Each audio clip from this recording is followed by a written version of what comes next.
لله رب العالمين الصلاة والسلام على أشرف الأنبياء والمرسلين آله الطيبين الطاهرين المعصومين السلام عليك يا أبا عبد الله الحسين وعلى الأرواح التي حلت بفنائك عليك مني سلام الله أبدا ما بقيت وبقي الليل والنهار ولا جعله الله آخر العهد مني للزيارة السلام على الحسين وعلى علي بن الحسين وعلى أولاد الحسين وعلى أصحاب الحسين السلام عليك يا أبا الحسن يا علي بن موسى الرضا ورحمة الله وبركاته ولعنة الله على أعدائهم أجمعين أما بعد فقد قال الله تبارك وتعالى في كتاب المجيد بسم الله الرحمن الرحيم والعصر إن الإنسان لفي خسر محمد اہل بیت محمد مل کر صلوات اللہم صلی علی محمد میرے عزیزان گرامی قدر میرے مولا کے مہمانوں عزاداران سید الشہداء علیہ السلام حسین مولا علیہ السلام کی مجلس ایک ایسا تحفہ ہے کسی بھی زبان میں کوئی پڑھنے والا ہو حسین مولا کا نام آئے تو مومن کے لیے ایسے لگتا ہے کہ ابھی ابھی حسین شہید ہوئے مومن کے لیے واقعہ ایسا ہے کوئی اس کے لیے یہ نہیں کہ اس کو سمجھ میں آ رہا ہے یا نہیں آ رہا اس کو یہ تو سمجھ میں آ رہا ہے کہ غریب کا ذکر ہو رہا ہے یہ بہت بڑی بات ہے مومن کے دل کے لیے یہ بہت بڑا مقام ہے تبھی میرے مولا امام صادق علیہ السلام صلوات اللہ علیہ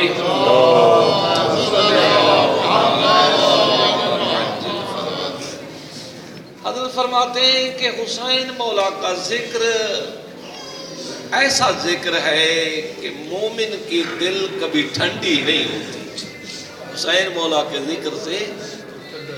ٹھنڈی نہیں ہوتی وہ ہمیشہ ہمیشہ اس کی دل میں تڑپ ہوتی ہے کہ میں حسین مولا کا ذکر سنتا رہوں یہ مومن کی دل کی ایک بات ہوتی ہے لا تبرد ابدا کبھی ٹھنڈی نہیں ہوتی حسین مولا کی محبت کبھی ٹھنڈی نہیں ہوتی ہر ایک کو ایسے لگتا ہے حسین مولا کہ آج ابھی شہادت ہوئی ہے حسین مولا اس وجہ سے یہ جملات عرض کر رہا ہوں کہ 40 کے لیے تیار ہو جائیں 40 حسین علیہ السلام آ رہی ہے اس کے لیے آمادہ ہو جائیں اپنے دلوں کو آمادہ کرتے جائیں کربلا کی طرف رخ موڑتے جائیں اپنے دلوں کا اور کربلا ایک ایسا مقام ہے کربلا ایک ایسی جگہ ہے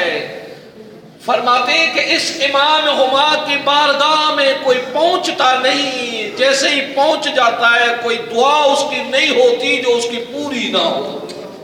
ظاہر حسین مولا علیہ السلام کے گنبد کے نیچے ایسا مقام ہے ایک ایسی جگہ ہے تو آج جو بندے کو پھر 2 دن کے لیے دوسرا موضوع دیا ہے وہ موضوع ہے انسان کی خسران اور انسان کی سعادت انسان کا نقصان اور انسان کا فائدہ قرآن و معصومین کی نگاہ میں کون سا انسان کا نقصان ہے اور کون سی چیز انسان کے لیے مفید ہے فائدے مند ہے تو یہ آیت شریفہ جو آپ کے سامنے تلاوت کی ہے،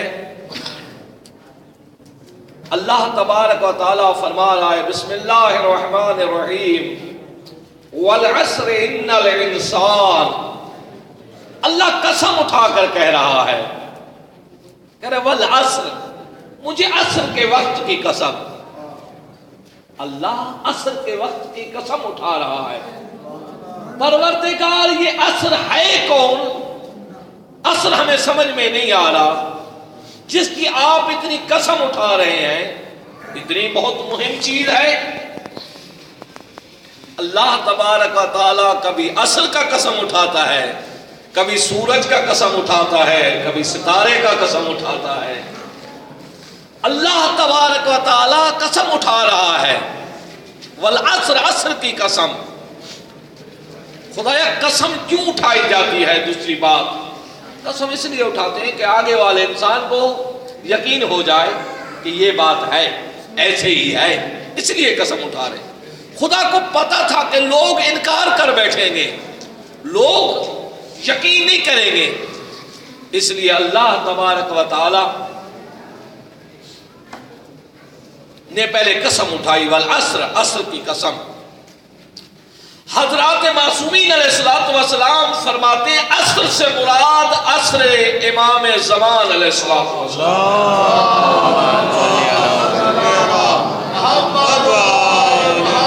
خدا فرما رہے ہیں مجھے مہدی کے زمانے کی قسم، مجھے مہدی کے زمانے کی قسم۔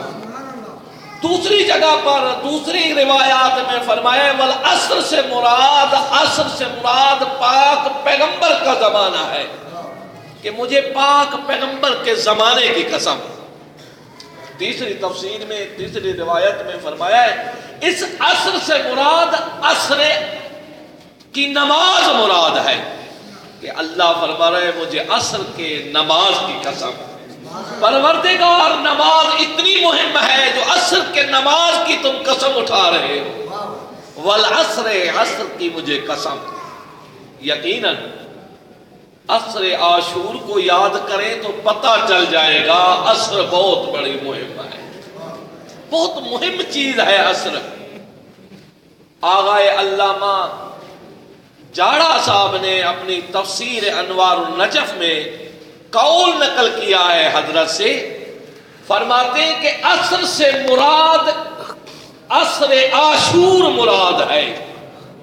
کہ کربلا کے عصر عاشور کی مجھ اللہ کو قسم۔ جتنی بھی قسم کی طرف تفاسیر جائیں کہ اس عصر سے مراد یہ ہے، اللہ قسم اٹھا کر کیوں کہہ رہا ہے مجھے عصر کی قسم؟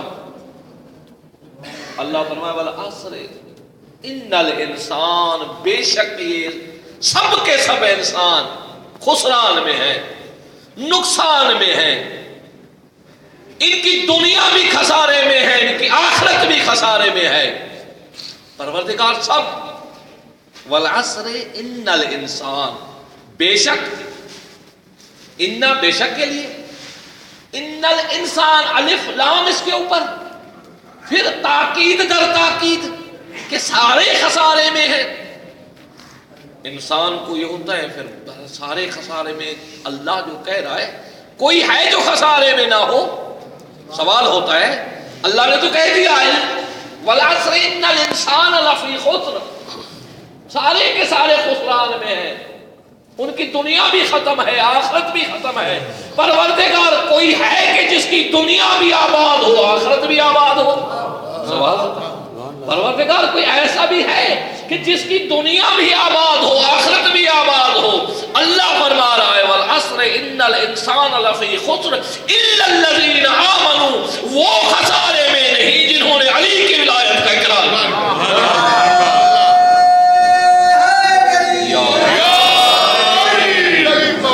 جنہوں نے اقرار ولایت کیا ہے وہ خسارے میں نہیں ہیں۔ بس ایمان سے مراد مولا کی فقط ولایت نہیں ہے، اگر فقط مولا کی ولایت کا اقرار کر لے اس کے بعد چھٹے تک چلے تو بھی خسران میں ہے، اگر چھٹے تک چلے تو بھی نقصان میں ہے، آٹھویں کو قبول کرے اس کے بعد نہ چلے پھر بھی نقصان میں ہے، جب تک 14 کے 14 کو نہ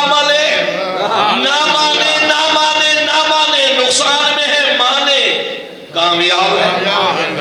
بس کامیابی اور ناکامی انسان کی اس دنیا میں ولایت پر رکھی گئی ہے۔ ولایت اہل البیت ایک ایسا گوہر ہے جس کی وجہ سے انسان اس دنیا میں بھی کامیاب ہے اور آخرت میں بھی کامیاب ہے۔ الحمدللہ یہ ولایت ہمارے پاس آ گئی ہے کہ ہم نے جو یہاں موجود ہے، ہماری گفتگو یہاں پر ہو رہی ہے کہ ہم نے اول امام سے لے کر 12ویں امام تک سب کو امام قبول کیا ہے۔ ہم خسارے میں نہیں ہیں۔ الا الذین آمنوا، جنہوں نے ایمان لے کر آئے۔ پہلی گفتگو میں عرض کیا تھا ایمان کیا ہے؟ فقط یہ کہہ دینا کہ میں مولا کو اقرار کرتا ہوں۔ مولا رضا علیہ الصلوۃ والسلام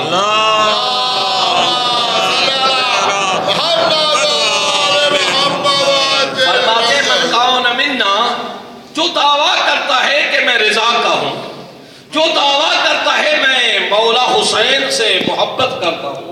اہل بیت سے محبت کرتا ہوں، من کان منا ولم یطع اللہ، اور وہ اللہ کی اطاعت نہیں کرتا،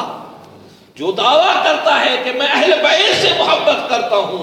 لیکن وہ اللہ کی اطاعت نہیں کرتا، کہتا ہے میری اہل بیت سے محبت ہے، میں نے اہل بیت کی ولایت کا اقرار کیا ہے، لیکن اس کے بعد وَلَّمْ يُطِعِ اللَّهِ، اور یہ شخص اللہ کی اطاعت نہیں کرتا،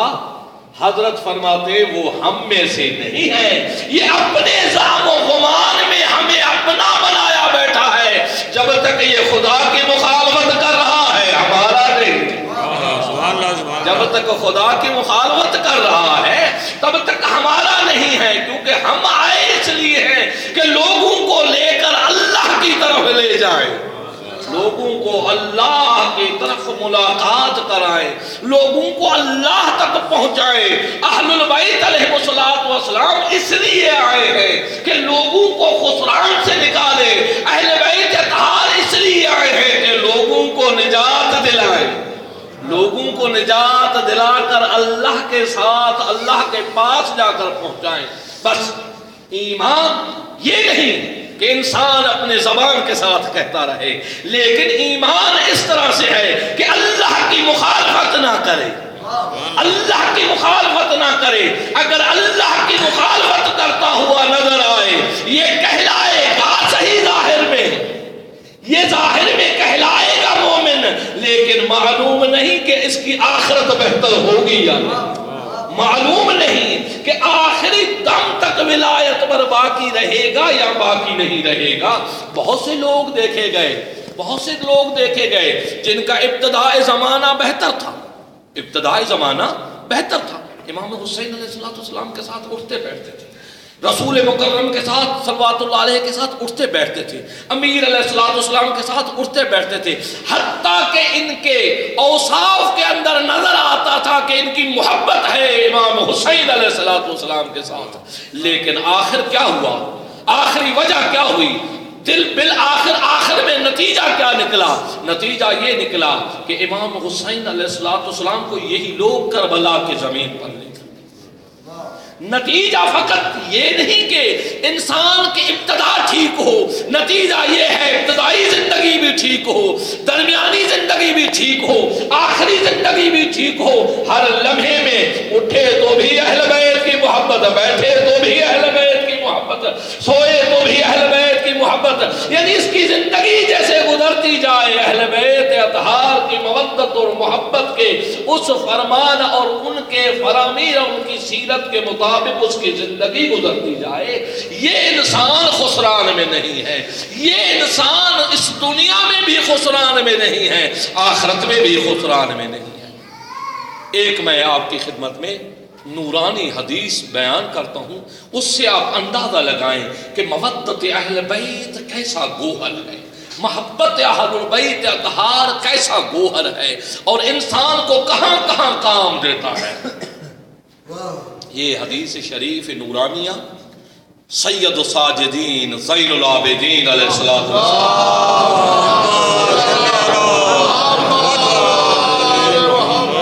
فرماتے ہیں کہ اگر کسی کی دل میں ہم اہل بیت کی محبت نہ ہو کسی کے دل میں، ہم اہل بیت کی محبت نہ ہو اور وہ اپنا سارا مال اللہ کی راہ میں دے دے، سارا دن عبادت الہی میں گزارے، رات کو عبادت الہی میں، دن کو روزے میں گزارے، اور صفا اور مروہ کے درمیان میں دوڑتا دوڑتا مارا جائے، قتل کیا جائے، اور مال بھی اس کا اللہ کے راہ میں چلا جائے، اگر ہم اہل بیت کی محبت اس کو نہیں ہے، نہ اس کا مال اللہ کو قبول ہے، نہ اس کا روزہ اللہ کو قبول ہے، نہ اس کی زکات اللہ کو قبول ہے۔ اللہ کو وہ عمل قبول ہے جو اہل بیت کی محبت کے ساتھ، اہل بیت اطہار کی مودت کے ساتھ، اہل بیت اطہار علیہ السلام کے ساتھ مودت رکھتا ہوا ان اعمال کو انجام دے، یہ انسان خسارے میں نہیں ہے، اس دنیا میں بھی خسارے میں نہیں ہے، اس دنیا میں بھی خسارے میں نہیں ہے۔ اگر اہل بیت اطہار کے ساتھ محبت کی اس دنیا میں، تو یہ محبت اس کو قبر میں بھی کام دے گی، اس کو یہ محبت برزخ میں بھی کام دے گی، اس کو اہل بیت اطہار کی محبت آخرت میں بھی کام دے گی، اس کو اہل البیت اطہار علیہ السلام کی محبت اس دنیا میں اس کا مال بھی اس کے لیے اضافے کا سبب بنے گا۔ محبت اس کے لیے جب اس کے پاس آ گئی تو اب اگر یہ محبت حسین میں غرق ہو گیا ہے تو اس سے ایک کام صادر ہونے ہیں۔ وہ کون سے کام؟ وہ جو آیت بازی بتا رہی ہے، وہ آیت شریفہ فرما رہی ہے، بسم اللہ الرحمن الرحیم، الا الذین آمنوا، یہ خسارے میں نہیں ہے۔ دوسرا رکن، دوسرا اساسی خسران سے بچنے کا اور کامیابی کا رکن دوسرا انسان کے لیے قرآن جو بیان فرما رہا ہے، وہ دوسرا رکن ہے وَعَمِلُوا الصَّالِحَاتِ، عمل صالح ہے۔ عمل صالح انسان کے پاس آ جائے تو یہ ایمان اس کے پاس آ گیا، عمل صالح اگر اس کے پاس آ جائے، یہ انسان خسران میں نہیں ہے، یہ انسان گھاٹے میں نہیں ہے، یہ انسان نقصان میں نہیں ہے۔ یہ پہلے نماز نہیں پڑھتا تھا، پہنچا مولا کی خدمت میں، پہنچا مولا کی خدمت میں، مولا سے وعدہ کیا، مولا میں آپ کی زیارت کے لیے آیا ہوں۔ زیارت کا مطلب بیعت کرنا ہے، آیا ہے مولا کی خدمت میں کہ میں مولا کی خدمت میں جا کر بیعت کروں، کہوں مولا مجھے اللہ کی بارگاہ سے بخشوا دے، پہلے گناہ میرے ختم ہو جائیں، مولا میری آخرت بہتر ہو جائے، مولا میری یہ دنیا بہتر ہو جائے، مولا میری یہ کام بہتر ہو جائے۔ یہ کام تب بہتر ہوں گے جب یہی شخص توبہ کرے گا، دوبارہ کاموں کو انجام نہیں دے گا۔ فرماتے ہیں کہ عمل صالح سے مراد کیا ہے؟ یہ جو عمل صالح قرآن نے کہا ہے کہ ایمان کے بعد عمل صالح ہو تو یہ انسان کامیاب ہے، یہ انسان نقصان میں نہیں ہے۔ یہ عمل صالح کون سی چیز ہے؟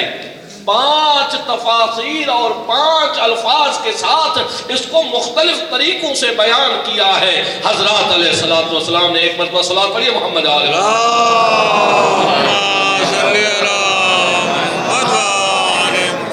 فرماتے ہیں عمل صالح سے مراد، نیک عمل سے مراد فقط نماز نہیں ہے، فقط روزہ نہیں ہے، فقط حج نہیں ہے، فقط مسکینوں کو یہ دینا نہیں ہے، لیکن عمل صالح یہ ہے کہ جو اس کا وظیفہ بنتا ہے، اس زمانے میں اس کا جو وظیفہ بنتا ہے، اس کو جو کرنا چاہیے اس کو انجام دے، اس کو عمل صالح کہتے ہیں۔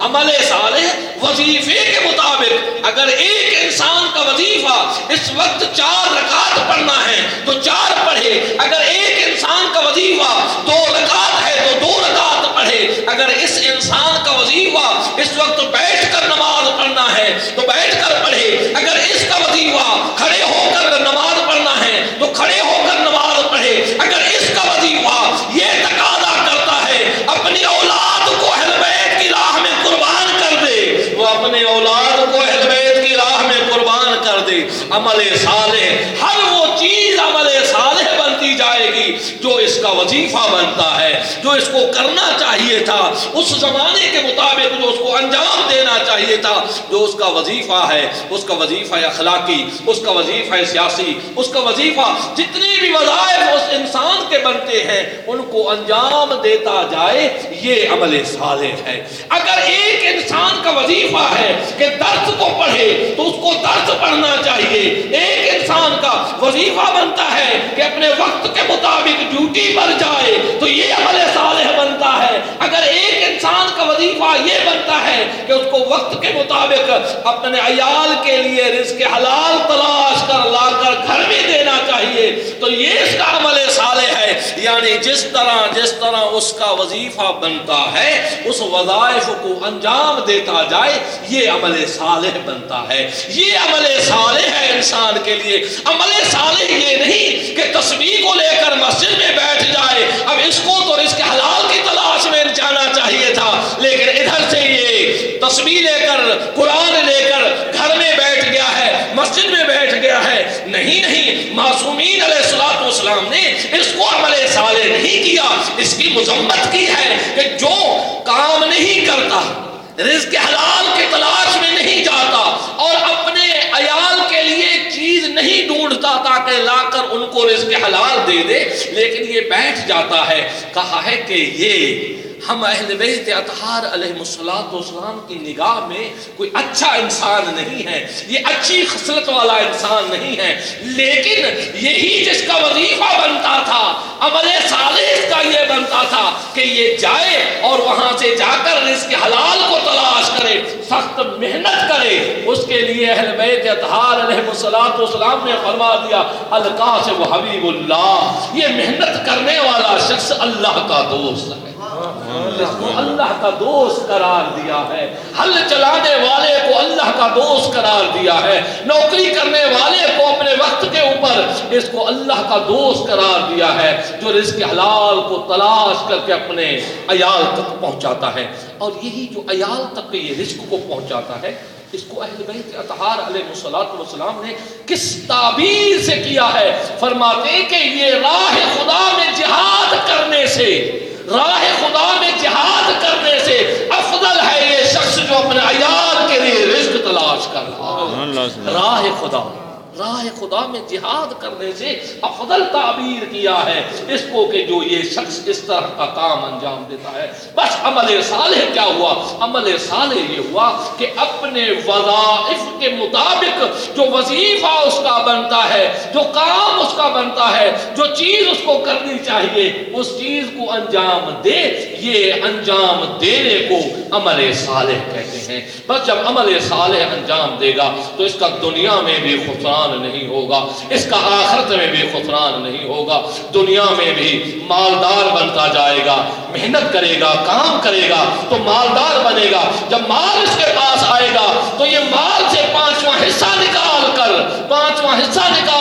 خمس کے طور پر دے دے گا۔ جو لوگ غریب سادات تھے ان کو بھی پیسہ مل جائے گا اور اس کا بھی وظیفہ انجام ہو جائے گا۔ تبھی تو ایک شاعر نے بہت اچھا کہا ہے، خمس دے نہ دے مجھے اس سے کیا، غاصب بطول کا انجام سوچ۔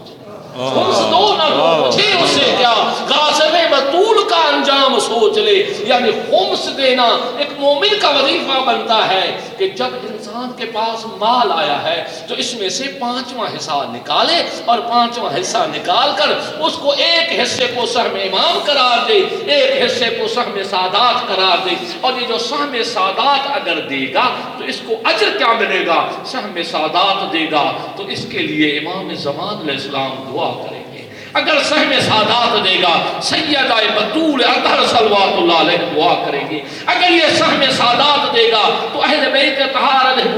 السلام اس شخص کے لیے دعا کریں گے۔ دیکھیں کہ اگر ہم اپنے وظیفے پر عمل کریں، اگر ہم اپنا جو ہمارے اوپر وظیفہ بنتا ہے اس پر عمل کریں تو کیا کچھ ہوگا، اگر نہ کریں تو کیا کچھ ہوگا۔ ایک فرد تھا، قصہ مختصر، وہ کہتا ہے کہ میں حج کے لیے جانا چاہا۔ میں نے جب حج کے لیے جانا چاہا تو میں نے ایک گلی میں راستے میں دیکھا ایک خاتون ہے اور ایک کچرے کا پڑا ہوا ہے، وہاں سے ایک مرغی پڑی ہوئی ہے مری ہوئی، اس کو اٹھایا اور اپنے چادر کے نیچے لے کر اپنے گھر کی طرف چلی، اور میں اس کے پیچھے پیچھے گیا۔ میں نے کہا دیکھو یہ کیا ماجرا ہے کہ مری ہوئی مرغی یہ کوئی لے کر جا رہا ہے۔ جب کہتا ہے کہ میں اس کے دروازے پر پہنچا، دروازے کو دقل باب کیا، بیل بجائی، اندر سے وہی خاتون نکل آئی۔ اس خاتون نے کہا کہ اس خاتون سے میں نے کہا کہ کہتے ہیں کہ یہ آپ نے کام اچھا نہیں کیا، گھر سے آپ مرغی اٹھا کے اس کچرے سے مرغی اٹھا کر مری ہوئی کو آپ لے کر آئی ہیں۔ اس خاتون نے، وہ کہتا ہے اس خاتون نے کہا کہ بہت عرصہ ہو گیا ہے میری اولاد نے مرغی نہیں کھائی ہے، میں سید ذاتی ہوں۔ بڑی بات، بہت سخت بات ہے ہمارے لیے، ہمارے دلوں کو جھنجھانے کے لیے بہت بڑی بات ہے۔ جو شخص خمس نہیں نکالتے، اس نے کہا کہ اچھا، کہا میرے بچے یتیم ہیں، ہمارے پاس کوئی کھلانے پلانے والا بھی کوئی نہیں ہے، کمانے والا بھی کوئی نہیں۔ جب یہ کہا تو وہ شخص کہتا ہے کہ میں نے دل میں قصد کر لیا بس میں حج پر نہیں جاؤں گا، یہ اپنا مال اٹھا کر سید زادی کو دے دیتا ہوں، بس میرا اللہ جانے اور میرا اللہ کا کام جانے، میں حج پر جاؤں اور یہ لوگ یہاں پر غریب مسکین اس حال میں، اس عالم میں زندگی گزارے، اور وہ بھی سید۔ کہتا ہے میں نے پیسے دے دیے اپنے حج کے، اس نے کہا کہ یہ لے لو، حج پہ نہیں گیا۔ اس نے حاجیوں کو ایئرپورٹ کی طرف بھیجا۔ جب ایئرپورٹ سے حاجی حج کر کے واپس آئے،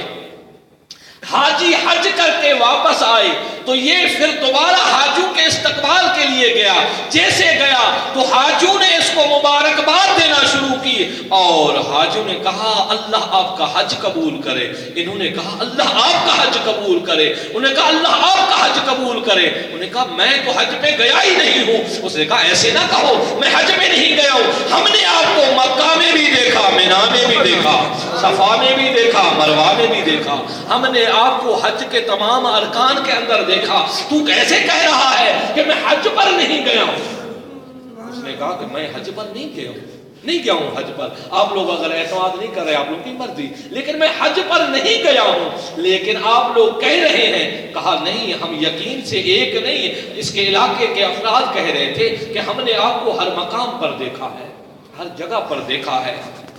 کہتے ہاں ایسا ہی ہے، اگر کوئی مومن، اگر کوئی فرد، اگر کوئی مجاہد اللہ کی راہ میں مال کو،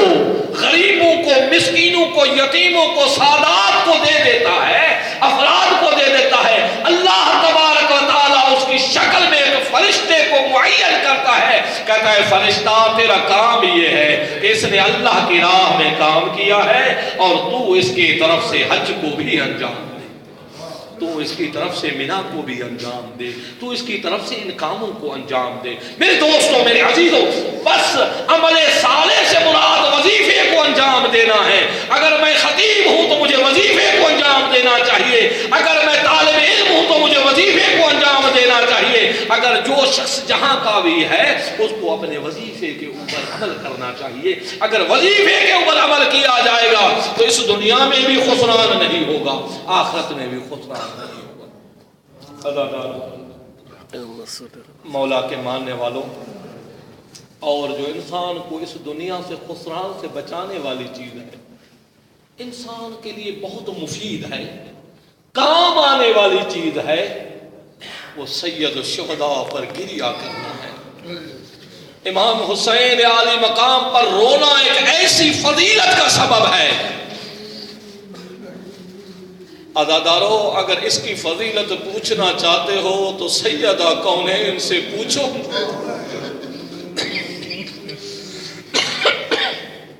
جب رونے والا روتا ہے، بی بی صلوات اللہ علیہ اپنا رومال لے کر آتی ہے۔ عزادار، یہ آپ کے لیے بہت فضیلت کا سبب ہے جو آپ کو اس دنیا میں بھی کام دے گا، آخرت میں بھی کام دے گا، کہ مولا رضا کے حرم میں آپ نے حسین مولا پر گریہ کیا ہے۔ عزادارو، جب بی بی صلوات اللہ علیہ رومال کو لے کر آتی ہیں، آپ ہر ایک کے آنسو کو سنبھال کر رکھتی ہیں۔ جب آپ اور میں قبر میں جائیں گے نا، جب محشر کا میدان ہوگا، ہمارے اعمال نامے میں کمی ہوگی، سیدہ ان رومال میں موتیوں کو نکال کر آپ کے اعمال نامے میں رکھ دے گی، کہے گی یہ وہ ہے جو میرے بچے حسین کو رونے والا ہے۔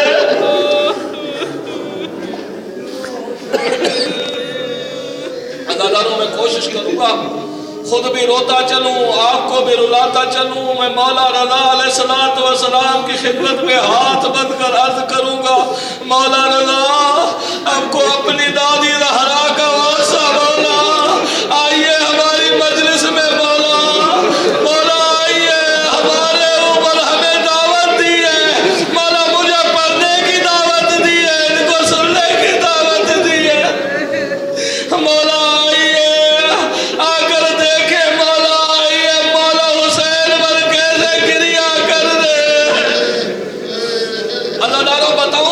اس کا فائدہ اس دنیا میں بتاؤں کیا فائدہ ہوگا۔ اللہ دارو جب مجلس ختم ہوگی روایت نہ ہوگی میں نہ پڑھتا۔ اللہ دارو روایت کا جملہ ہے، مولا فرماتے جب رونے والا رو کر ختم کر کے دروازے سے نکلنے لگتا ہے، دروازے پر علی مرتضیٰ کھڑے ہوتے ہیں، رسول مکرم کھڑے ہوتے ہیں، سیدہ کونین کھڑی ہوتی ہے، کہتی ہے تم نے ہم پر بڑا احسان کیا ہے، ہمارے مظلوم حسین پر گریہ کیا ہے۔ یا اللہ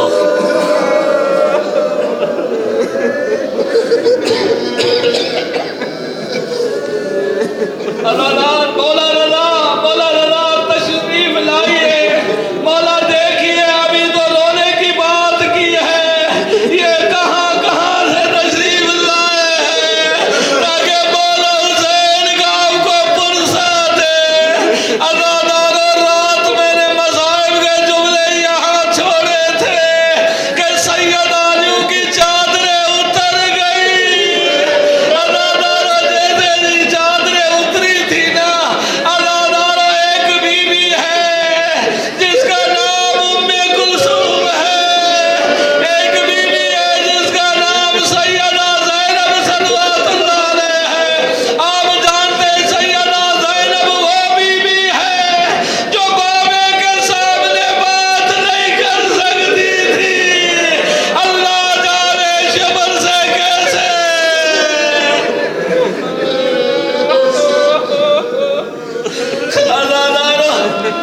جب بی بی صلوات اللہ علیہ کی چادر چھینی گئی نا،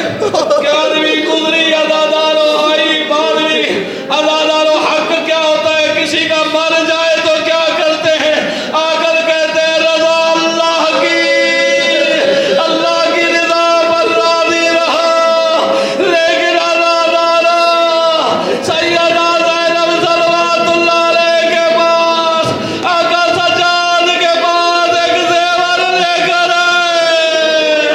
عزادارو بیویوں کو زیور پہنائے،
سيعلم الذين ظلموا